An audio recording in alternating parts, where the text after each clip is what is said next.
ikkagi hooajast ja nimetame aastaks käivasoleva aasta ehk siis aasta 25 ja mäng on alanud võistkondade koosseisud. Number 10 Pavel Rubel, vaatame esimene moment ja sees on 1-0, 21. sekundil Pavel Rubel lööb juba esimese värava, väga kiire värav, ei olnud valmis, võib-olla ei ole valmis tegelikult Tihvi mängijad, kuidagi väga lihtsalt. No, Bunker partner alustas väga aktiivselt ja teine löög. Vladislav Tsvetkov ja Evgeni Zinovjev ka on protokollis ja Vladislav Friesen on tribüünil, Igor Vassiljev ka on tribüünil ja Aleksandr Krupski ja Ervin Stüffel ka, kes oli tema vastas, kaotab palli Velikanov ja Edvin Stüff läks pall posti Artur Jurevitši küsib liikuge kiiremini. Ervin Stüff lööb, Jurevitš tõrjub. Eks need löögis Ihvi spordihallis ja kaotati, eelmisel aastal kaotati ja 7-5, aga meil Artur Bõstrov saadab teise palli Phoenixi võrku ja läheb Bunker 2-0 juhtima. Vaatame Jelisei Zakharov sööt Minaevile ja hea löög.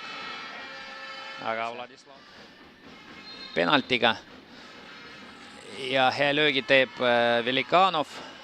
Bunkeri mängijad hoida palli kontrolli all. Fening Karhanini vastu jalgade vahelt saadab palli sinna. Vile on antud ja vaatame Zakharov Tsvetkovi vastu ja Jelisei Zakharov, külmavereline 10-meetrilise penalti lööja, lööb seisuks 2-1 ja mängid on 8 minutit ja 9 sekundit ja rõõmustavad palli, mis koilt ära, aga eksib sööduga ja võib-olla Stepan Karhanin pisut Stüffele tagasi sööd Ervin Stüffele ja parema jalaga Ervin Stüff lööb kolmanda värava, 3-1 seis ja 3 minutit ja 13 sekundit esimese poole lõpuni ja peale nurgalöögi järgsest olukorrast lõi Hertus Ignacio sööd Feningule ja Stüffi väravat, mis oli kolmas ja neljandat ei tule.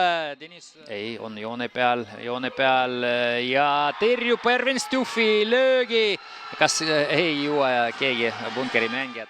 Martšuk, seal Rubil oli ees. Friesen, milline löög, Friesenilt kannalöög ja Velikanovilt veel üks löög ja Jelisei Zakharov võidab palli. 4 Jõhvi mängijad siin ja kolmandat korda järjest hing.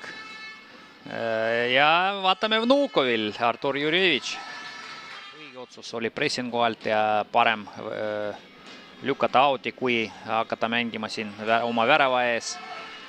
Palli eest ära, jah, tema jookseb ja Karhanin lööb tagumise posti suunas eksimus, aga Bõstrov päästab, Artur Bõstrov, kes oli värava raamis ja veel Frieseni värava raam ja nüüd vastu rünnak ja Jurevitš oma korda päästab ja vot see mäng. Seal teeb sooja, võib-olla tuleb mängu. Ja Vender. Fening esimese puudega löög. Muidugi esimesel poolfinaalil, aga Deniss Vnukov ei saada palli väravasse. Siin vahepeal esiliiga ja vaatame Kefedo sööt, oi, millised võimalused. 0,8 sekundit Viimsil ükskord meistrite liigas, sest 0,8 sekundit enne mängu lõppu viigistas seal üks Prantsuse klubi, kelle vastu nad mängisid ja viigistas ja sellest viigist ei piisanud Viimsile. Aga praegu see 0,8 ei mõjunud midagi. Palju õnne Bunker partnerile, kes esmakordselt võitis Eesti karikasaali jalgpallis, aga ikkagi saavad tõsta karika pea kohale tähistada ja muidugi A-koondise peatreener Mikko Kütola andis üle karika Mark Boskinile ja tähistus saab alata ja tähistavad Bunkeri partnerid muidugi välja teeninud ja palju õnne